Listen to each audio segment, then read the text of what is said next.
All right, welcome to the Jolly Roger. My name's Chef Brian, and today we're going to talk about saving money at your local grocery store. In front of me, I have a rotisserie chicken that we picked up on clearance. These rotisserie chickens, they go on sale at every grocery store at the end of the night when the kitchen staff shuts down. They go out there and they put these little tags on them, and they're not allowed to sell these the following day, so they have to get rid of them. This whole cooked chicken we got, it was for $3.60. The possibilities of using rotisserie chicken are pretty much endless. Today we're going to make a chicken fajitas using the chicken and some leftover bell peppers and onions that I've used in a different meal. So as far as other possibilities, you got chicken salads. You can use it as topper for a regular salad. You can do it in soups, stews, pretty much whatever you can think of that uses chicken. This is a perfect chicken for you. And since it's under $4, we're saving money as we're doing it. All right, I'm gonna get everything set up. I'll bring you back and we'll get to it.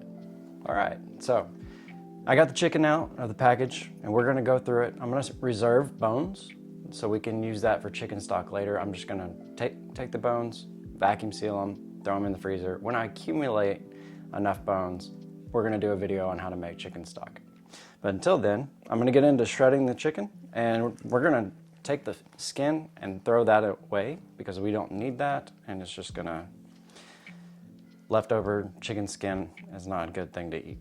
So I'm gonna get that done, and then we'll get the shredded chicken. I'll show you how we're gonna rehydrate it and warm it up, and get to prepping our vegetables after that.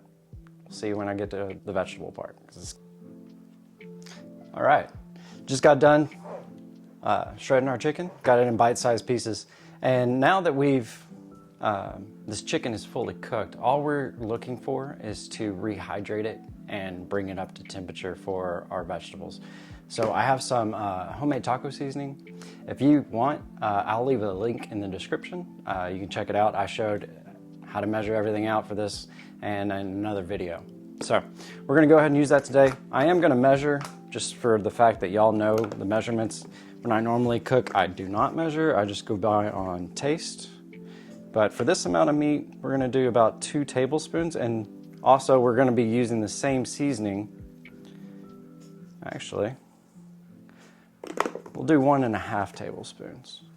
And we're also using the same seasoning for our vegetables that we will sear off here in a minute. And we don't want our chicken to dry out. So what I have here is just a bottle of tap water. We're just gonna go ahead and give it some sprays to rehydrate it, and then I'm gonna mix it, and then we'll be ready to put it in the oven. Maybe, there we go. If you don't have a water bottle, you don't have to use it. I just don't wanna put too much water in and then just have this vague of a sauce in the bottom of my pan. So I'm just using spray, like a spritz type deal for when you're like smoking meat. That works perfect too. All right, that should be enough. I'm gonna go ahead and mix it, and we'll set it off to the side. Make sure every piece is mixed thoroughly. And the seasoning on this chicken has already been seasoned, but that mainly is stuck to the skin that we got rid of. You don't want to eat that skin because it's going to be all gelatinous and not going to have a good mouthfeel. That's why we got rid of it. And like I said, off to the side in this red bowl, I did reserve the bones, and we're going to vacuum seal them and throw them in our freezer. And when I accumulate enough, we will do a chicken stock video, which is always fun to do. Homemade chicken stock, you can't beat it, to be honest. I will mention that I know this is off topic, but if you don't make your own homemade chicken stock, there is a product called Better Than Bouillon, and it is a lot better than buying the canned or the carton of chicken stock. And it's a good price too for the product. All right, I just want to leave in layer. That's good. Here's the bones. All right, so we're gonna reserve that. I'm gonna wash my hands, and then I'll get the vegetables out, and we're gonna go ahead and cut those. I'll show you how to do that. And also, we are making a pico de gallo to go with this as well. So, I'll bring you back. All right, I decided we're gonna start off with the pico de gallo. And if you've never made it, this is gonna be a step-by-step. It takes 3 ingredients, well, 4 or 5, if I can count it right. Roma tomatoes. What we're gonna go ahead and do is we're gonna cut them and we're gonna de-seed them and get the gelatinous part, move that off to the side. We have a jalapeno. We're gonna cut this and de-seed it as well. If you like more spice, by all means leave the seeds in. My wife does not, so I remove those. And I also cut this really small. We're gonna use half an onion for this recipe, and I'm gonna dice this. I'll show you how to do that. We have some cilantro. We're only gonna use a little bit. My wife doesn't like cilantro either. And then I forgot to get a lime at the grocery store, so I just had some lime juice that is in my fridge all the time for this purpose exactly. So, all right, we're gonna get started with the onion. Now, since we already have it halved, you would also half it, and you're gonna half it on the poles. And I might do an overhead shot for this so you can see it. Your poles are the top side and the bottom side, and when you're dicing, you want to leave this root on. It holds your onion together while you're cutting it. So we're gonna just take the top, trim that off. That'll go into the discard. We're gonna peel it. Most of the time, I don't like peeling onions. I usually take that first layer off because it's typically dry, whereas the other layers that are in the onion are not dry. We'll sweep that later. Maybe, I don't know. I probably won't sweep it, to be honest with you. All right, so first I like to go and do my lateral cuts. So I have the palm of my hand flat up, pushing down on the onion, and we're gonna go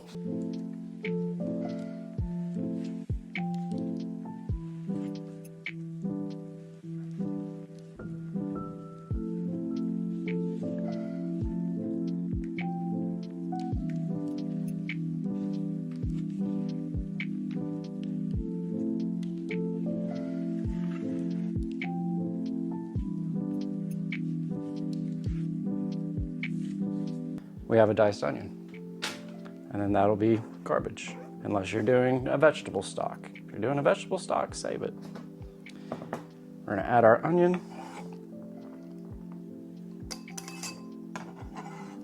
And then we'll move on to the jalapeno.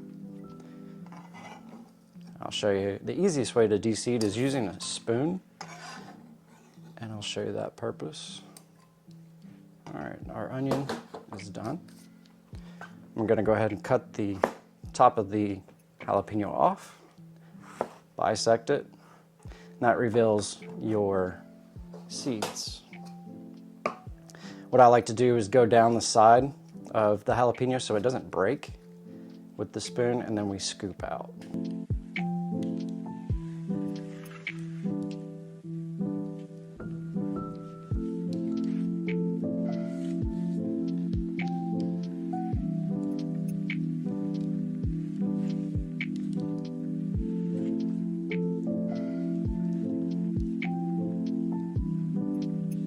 I like to flatten the jalapeno so it lays flat.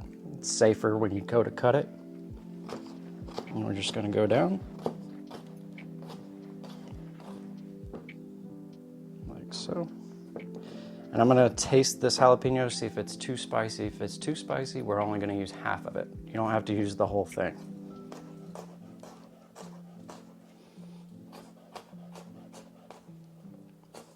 And I'm just getting real tiny little bites. You just want a little bit of heat to go in our pico. Unless you love a lot of heat, then use a lot. So this is what I mean by tasting. Just cut off a little bit, and I'm gonna eat it. That's pretty average for jalapeno. It's not overly spicy. So we're gonna use the whole thing today. We're just gonna go ahead and mix it with our onion and dice the other half.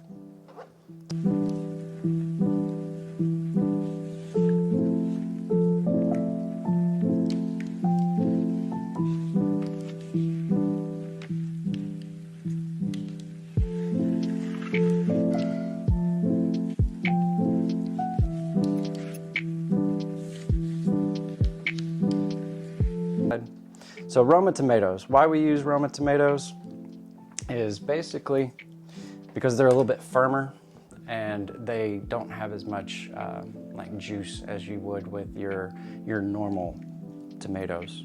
I'm losing what a normal tomato is called, but Roma tomatoes are perfect for this application. What I'm going to do is cut it in half by the poles from the top to the bottom. I will go ahead and cut it in quarters. Now we have this edge right here, and you can see the seeds and this gelatinous material. We want to go ahead and remove that. So what I do is I come down and be careful cutting towards yourself. Like I've said, I got a discard pile there. Now we just are left with the flesh of the tomato. So I'm going to go ahead and dice it about the same width as our onion, so about 1/4 of an inch.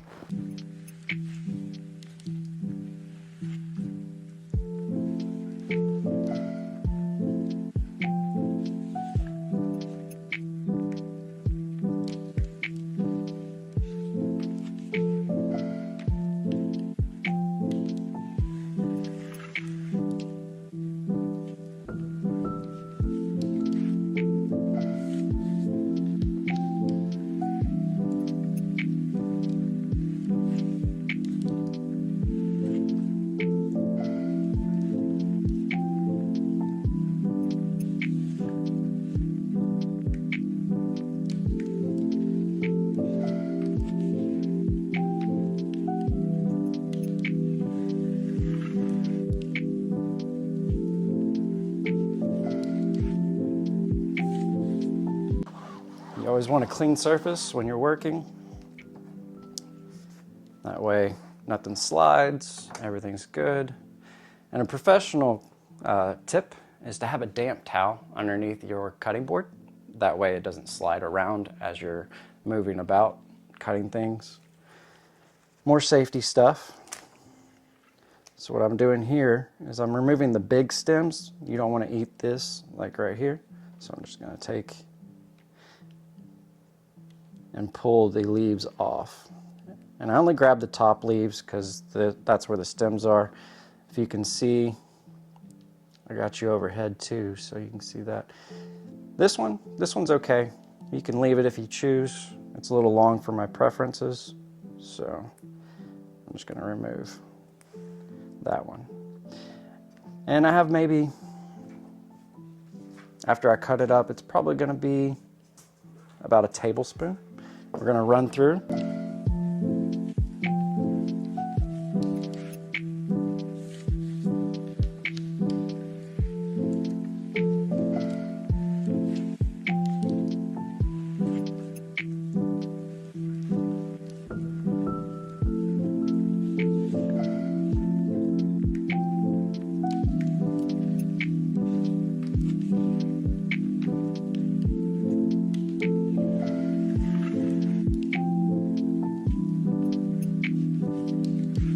All right, we got everything pulled out, cleaned up. What I have here is just some lime juice, and we're gonna figure out how to open that thing.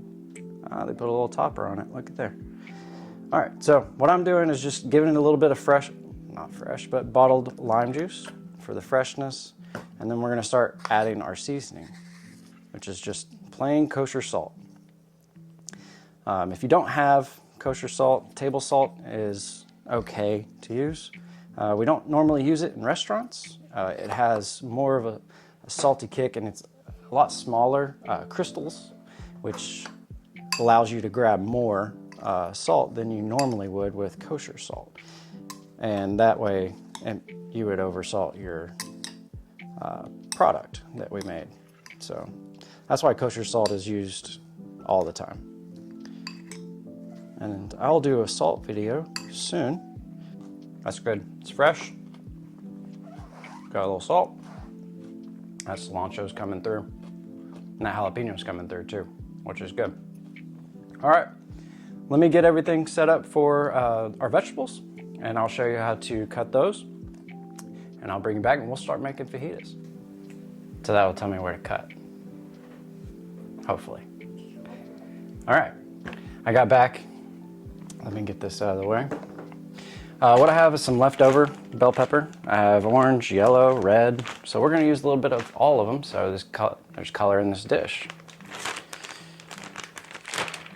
And they're leftover, so they're already cut, de-seeded.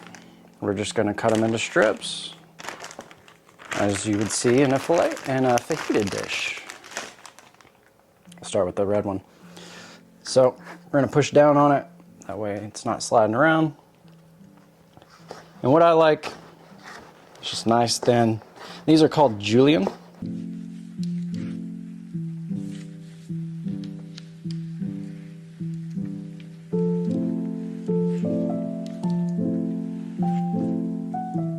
And you want to cut everything the same size, because the same size is going to cook at the same time. And then you don't want it to have smaller onions versus your peppers. You want everything roughly about the same size. So that's what our goal is for today. Everything cooks evenly, well distributed.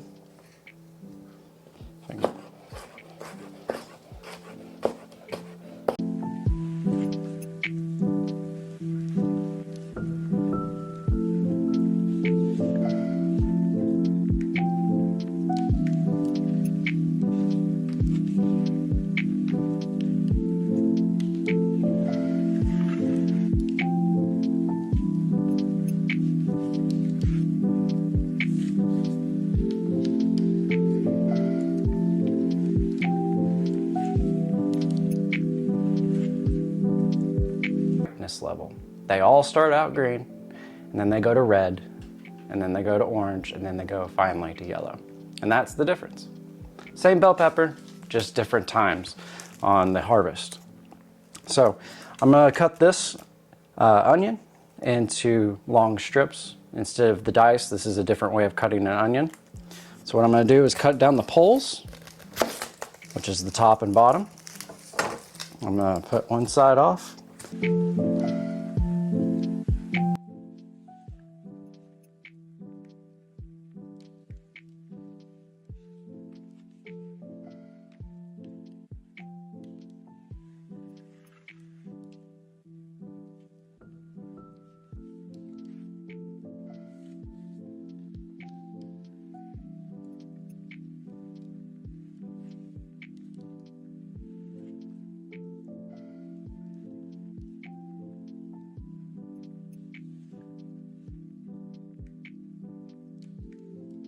So for this application, we want to remove our root. We don't need that to hold. And I'm just going to go down and make thin strips, the same size as our bell pepper. Now when you get a little bit more than halfway, what I like to do is I turn the onion over. And that way it holds steady. There we are. And you can see these little fibers, little strands pop right out. And this is your julienne cut, or French cut, for an onion. Now we're going to throw some seasoning on. So we're going to start off with half a tablespoon. And we'll see what that looks like. If I need to add more, I can always add more. That's the thing about cooking. Once you add it, you can't take it out. So I'm gonna go ahead and mix this up, and then we'll get the pan going. I'm gonna put the chicken in the oven. The oven is set at 350 just to reheat it. I'm gonna go ahead and maybe squirt a couple more times with the water to help hydrate. And I'll bring you back when we are ready to start sauteing. All right, let's get this finished. We have our bell peppers and our onions, our pico de gallo. I have some cooking oil. This is, I know it's a Crown bottle, I just like the bottle, but I put avocado oil in it. I just like the bottle, so that's why we use that. I got the chicken behind me. Like I said earlier, oven's at 350. I'm gonna put a timer on that for 7 minutes because we don't want to overcook the chicken. To go, I'm gonna go ahead and just dump all of my onions and my bell pepper. Get that going.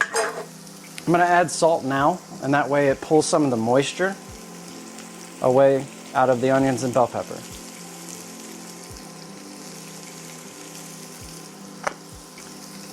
taste for salt at the end, like I said. I have some tongs I can't toss because this is an induction burner. It'll turn off if I move. And I got this pretty high heat, medium high, for y'all at home if y'all don't have an induction burner, which I don't think you would. So medium high, you want high heat for this. I'm gonna go ahead and turn mine to 400. Anytime you're sauteing anything or if you're searing meat, you always want a hot pan. Because if you don't have a hot pan, you're not gonna get a good sear.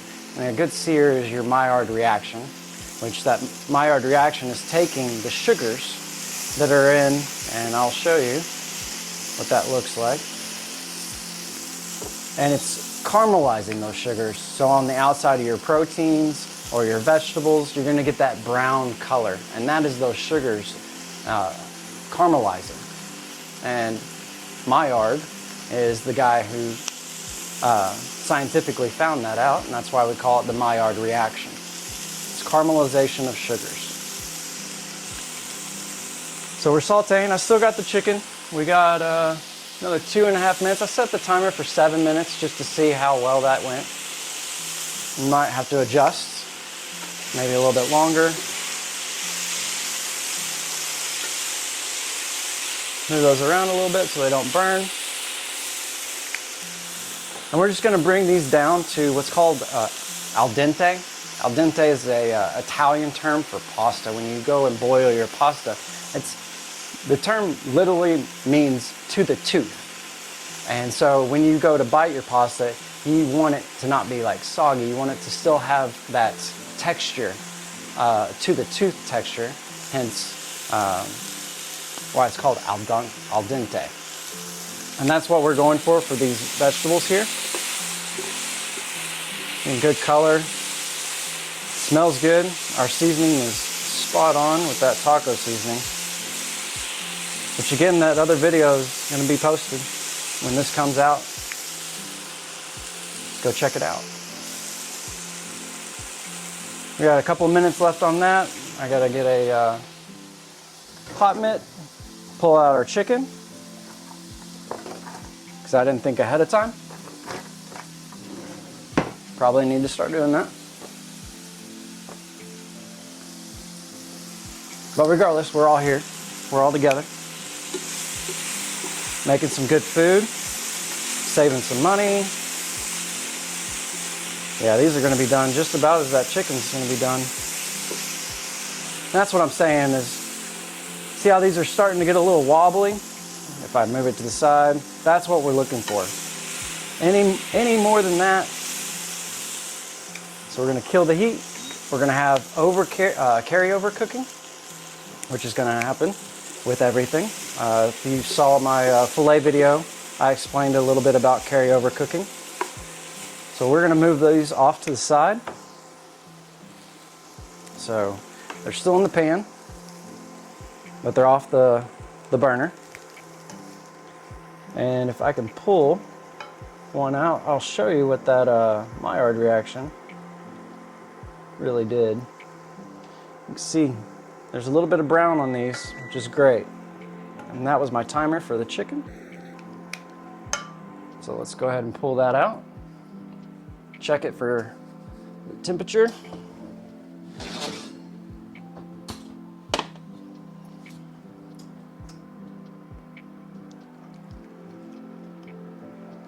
It's great. So now we can start plating. All right, let me get plates ready up. I'll mix everything together and we'll get a plate going. All right, guys, this is it. This is the final product. I threw on a little bit of sour cream, put on that pico that we made earlier, and it's time to give it a taste. Got some pictures. Hopefully they turn out good. And I'm excited about this. You know, for getting a whole cooked chicken for under $4 is pretty amazing. All right.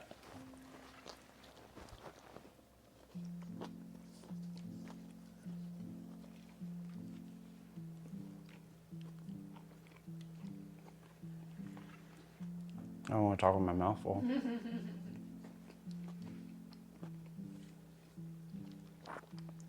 That's perfect. The pico, the wife said it was a little spicy. I find it just fine. But, you know, just a little goes a long way if you are sensitive to spice. Having the chicken that's already done and it being in the oven for 7 minutes didn't dry it out at all. We used that water bottle and just spritzed it. You don't need a ton of water like you do when you make tacos, and since you already have your meat made. And then, yeah, I love sour cream. The pico, I like, very fresh, very vibrant. And if you enjoy this, you enjoy saving money, making good food, y'all come back. I'll be posting every week, and y'all like, comment, share, you know, whatever other YouTube people say, because, you know, I'll figure that out. All right, enjoyed it. Take care.